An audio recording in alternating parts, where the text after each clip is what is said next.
breakfast po sa umaga. Gumawa po ako ng sotanghon. Dito. Kasi malamig ang panahon, kaya dito tayo sa sotanghon.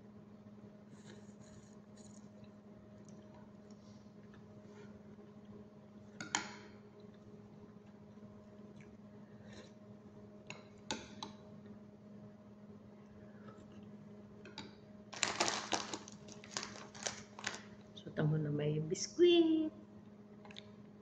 Dip natin dun para lumambot.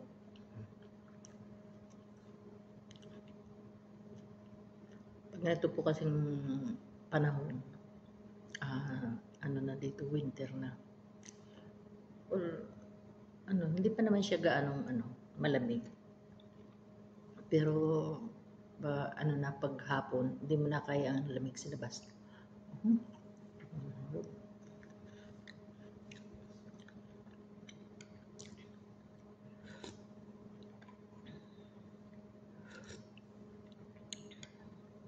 Sarap na malamig, mainit siya, mainit.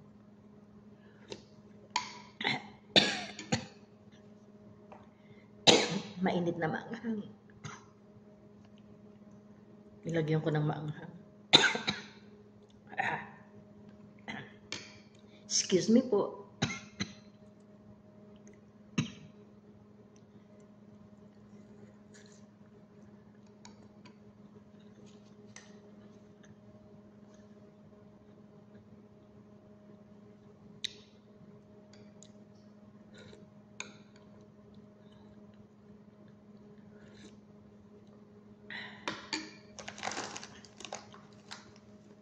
Sarap po pag ganitong taglamig.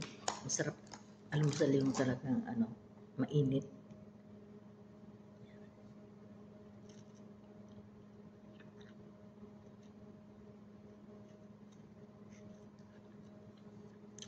Naalala ko nung maliit pa ako. Talaga hanggang ngayon kinasanayan pa rin. Yung dinidip siya sa kape.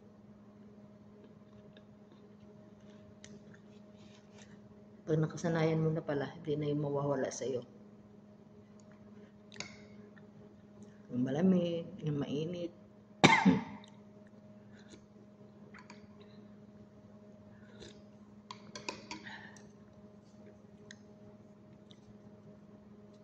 Dito kasi sa Jordan, walang mga ganito na Di ba sa atin sa Pilipinas, pag lumabas ka, gusto mong kumain ng mami, lumi, nandyan lang sa gilid-gilid, pwede ka nang bumili. Dito wala. Provide mo lahat yung gusto mong kainin.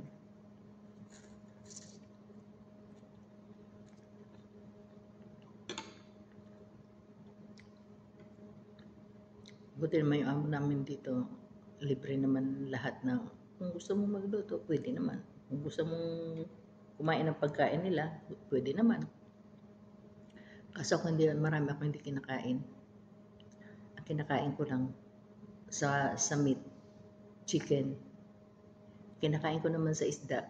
Ang ayaw ko sa isda, tilapia, bangus, hito, shrimp. Ayaw ko ng mga ganon. Kaya bihira din ang kain ko pag isda. Namimili din ako, kaya masilan din ako sa isda. Ayan. Tapos pag naman sa gulay naman, marami din ako hindi kinakain.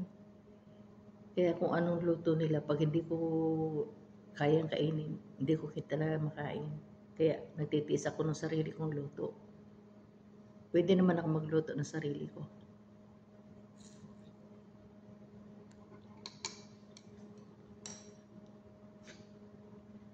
Kaya lang kaibahan dun sa atin. Free ka, libre ka lang bumili kahit saan. Pag tambay ka lang sa umaga sa Paris Mami, busog ka na.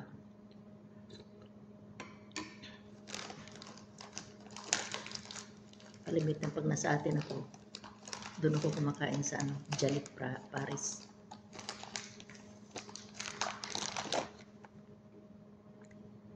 Pero ang kinakain ko doon, lugaw lang, tsaka tukwa, tsaka iklog.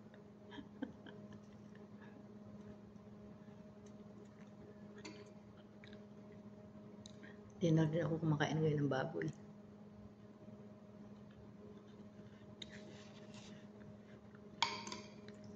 Marami na akong binawal sa sarili ko.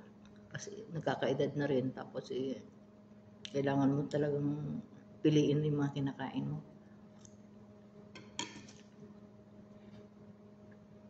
Kasi pag nagkakaedad ka na, sa totoo lang, hindi na perfume ang pabango mo.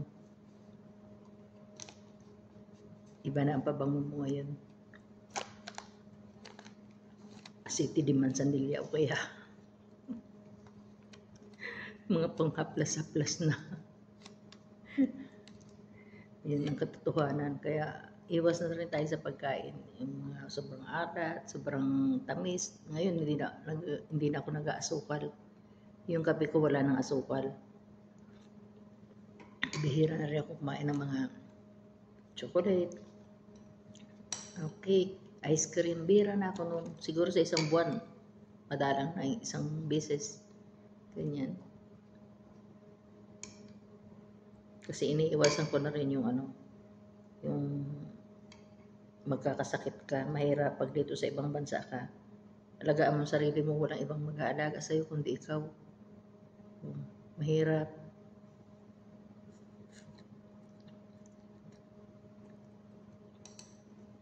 Pag hindi mo inalagaan sarili mo, uuwi kang wala sa oras. Kasi marami ka na nararamdaman.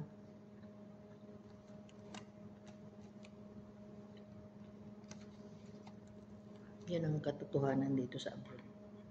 Kaya kung maaari, kung anong makakain mo na lutuin mo na lang. Kasi ang pagkain nila, ang daming mga rekado.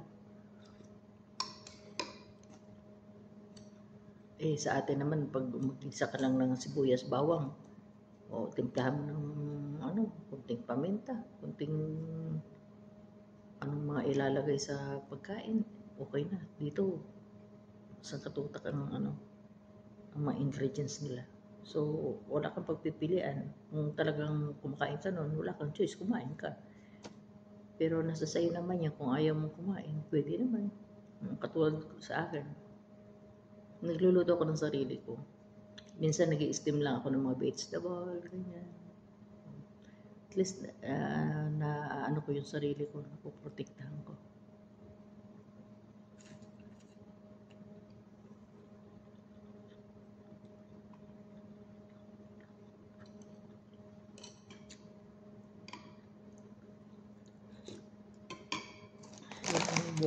Buhay sa kung hindi matibay ang loob mo, suko ka na. Kailangan may dala kang may baon kang tibay ng loob.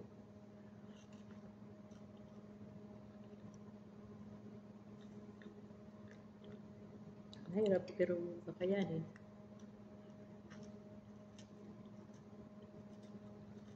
Diba? Maliit pa ako, sinasawsaw ko to sa kape. Kahit ngayon, ganun pa rin ginagawa ko. Sabi ng boss ko, anong ginagawa mo? Bakit di mo hinuhugasan yung tinapay? Kala niya, malinis ako. Tapos na nakita niyang iniinom ko yung kape. Oh my God, sabi niya gano'n. Ba't mo ininom? Pinagsawsawan mo na, hinugasan mo na dyan. Diba?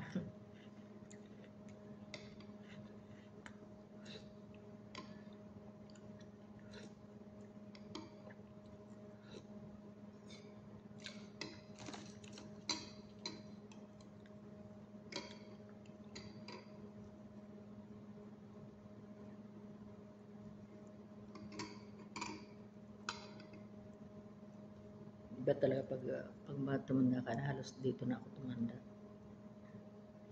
Malis ako ng Pilipinas 2000. Hanggang ngayon nandito pa rin ako. Unbelievable. Nawala na lahat sa akin. Wala na akong alam kung ano pang may natira sa akin.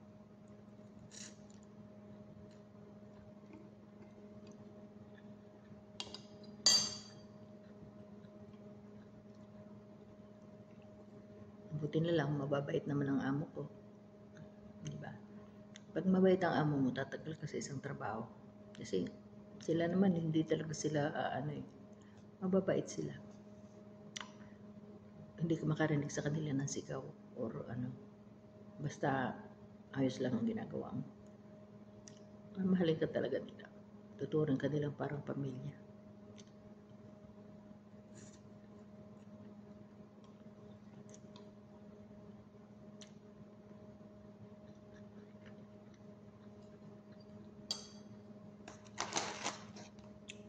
Makwento ko nga noon, alam nila hindi ako kumakain ng kahit ano.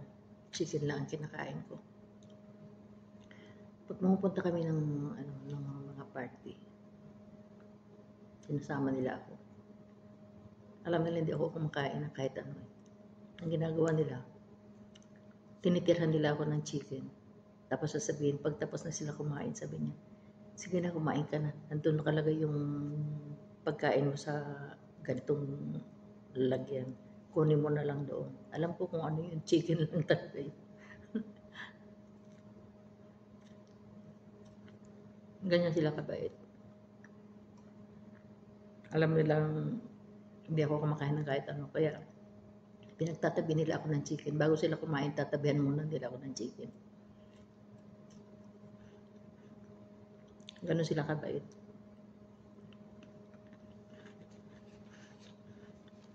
Di ba? Maganda yung ganon.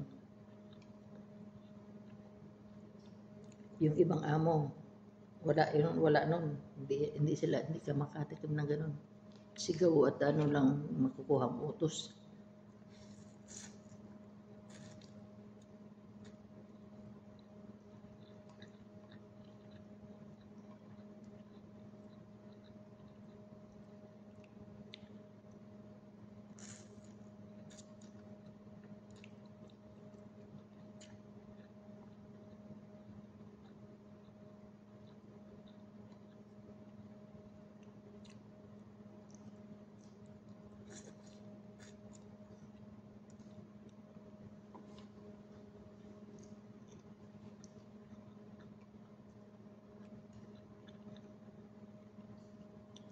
Ayan.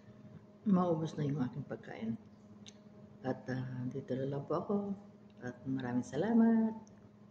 At huwag niyo po kalimutan mag-subscribe, like, and share ang aking video. Maraming salamat po sa inyo.